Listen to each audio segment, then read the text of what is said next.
Hello. For this project, I wanted to go ahead and look at sports marketing in general. I wanted to look at how sports and organizations that sponsor with sports leagues and franchises, how they go about determining who to form partnerships with, and then how they handle those relationships when issues come up or lawsuits, and how they go about how they determine if the bad publicity they're getting is worth the partnership income and revenue that they're making from that.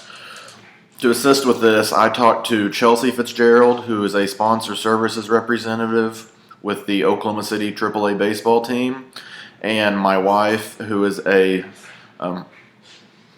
marketing coordinator for a small bank in Oklahoma.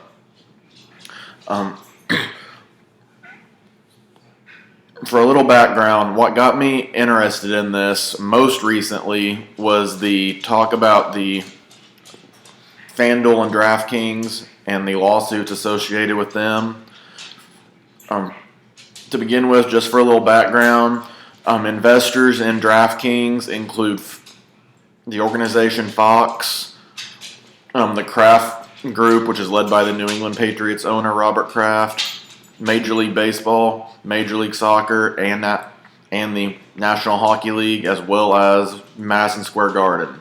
For FanDuel, their investor group includes NBC Sports, Turner Sports, the NFL, and the NBA. Along with that, there are 28 NFL teams that have current one-year deals with daily fantasy sites. There are 8 NHL teams, 28 MLB teams, and 25 NBA teams. Along with that, ESPN, which goes along with the rights to the UFC, they currently have an exclusive partnership with DraftKings as well. Their current lawsuits are what got me started in on this and looking into kind of how organizations and how these partnerships work, to where you don't want to get sucked into a lawsuit, but you're also getting tons of revenue from your new deal. So how do you go about managing those risks to make sure that you're not actually hurting your client base? Another pretty recent topic, which will be my second example, was the NFL going through their brain injury as well as domestic violence issues. For them, the NFL in the past year made $9 billion in sponsorships and TV revenue. And during that time of domestic violence issues, there were 0 national sponsors that cut ties with them. Even though that is a very significant issue that most companies did press releases on, they were unwilling to lose the publicity and the notoriety they get from being a sponsor with the NFL. So those events were what got me started in on wondering exactly how much work goes into forming these partnerships, and then how much they debate whether to cut ties or limit the exposure or whatever they can do once they are in partnerships when issues such as lawsuits or very bad publicity come up. When I talked to Chelsea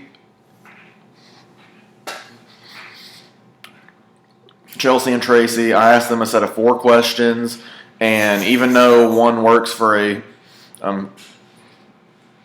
professional sports agency and my wife works for a bank, their answers can be summarized pretty much in the same way. They answered relatively in the same manner, which didn't really surprise me from what I've learned about marketing. The very first thing I asked them to begin with was how their company determines who they want as sponsors.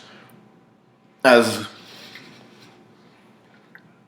far as the smaller companies like my wife's bank, she said most of theirs simply depend on demographics. They have a target audience and they are willing to partner with anybody who reaches relatively that same audience to give them exposure.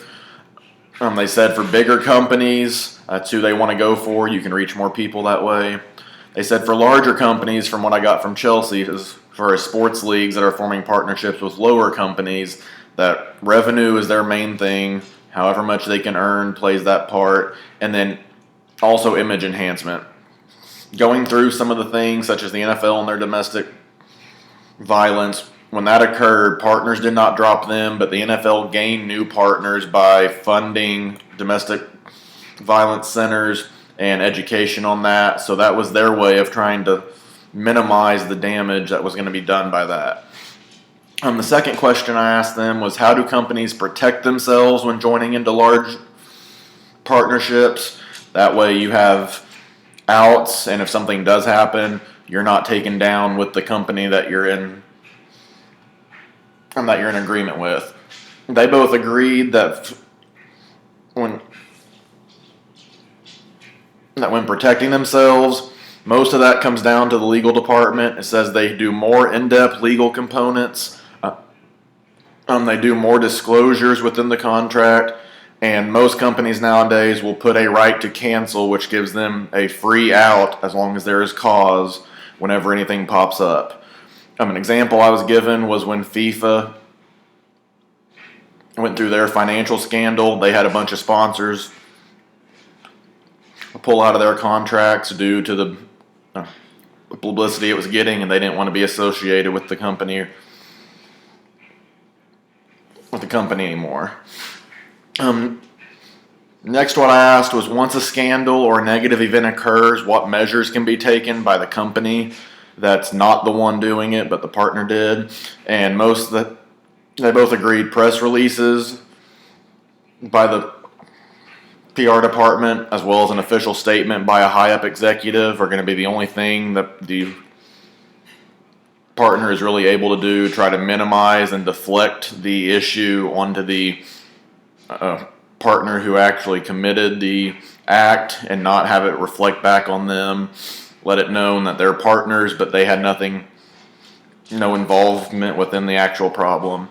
And then the last thing I asked was, on that grounds, kind of how do you determine whether you do withdraw from a contract or not?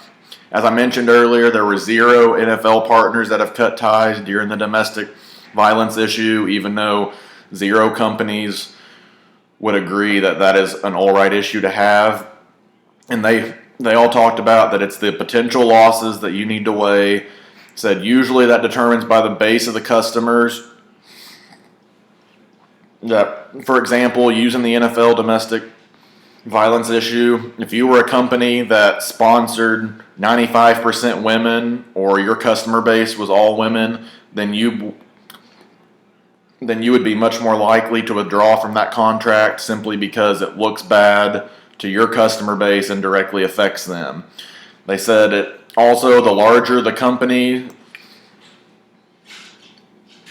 reach is, the more that it'll take to withdraw, which is why the NFL hasn't lost their partners. They have the biggest reach of any organization right now, probably, and companies aren't willing to give that up just because of not simple, but because of one issue. They're not willing to give up the reach they gained by the NFL. They would rather just do press releases, official statements, and deflect the drama, let it slide by, and then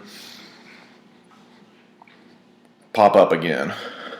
I chose this because the significance of the trend, I think, is simply the large financial impact. Sports are ever growing, and the money involved in it, money involved in all these partnerships is very significant and growing every single day. Explain the direction I think it's going to head. In my opinion, there's just going to be more impact. Social media increasing its influence. Every little event gets out now. The financial impact increasing. I believe this is just going to become more of an issue for companies trying to decide who to partner with, because you're looking at any small event's going to get out quickly. Social media spreads events and spreads kind of how it's looked upon. So a minor event can become major very quickly, and the financial ramifications are more significant now than they've ever been. The impact on the sport industry so far has not really been that significant. There are not partners that are leaving most organizations or leagues or franchises. However, it is making those leagues and franchises be more selective and more cautious and put in extra work with their legal departments when determining how to go about the agreements, what rules and regulations will be placed in them, and things like that. The overall impact, until partners begin leaving the NFL, MLB, NBA, or specific franchises, there won't be a significant impact on changes in procedures or how they view violence, lawsuits, or other issues. However, once a company or two begins leaving, then these leagues will have significant problems and they'll need to begin quickly changing how they do things and figuring out different ways to go about these agreements.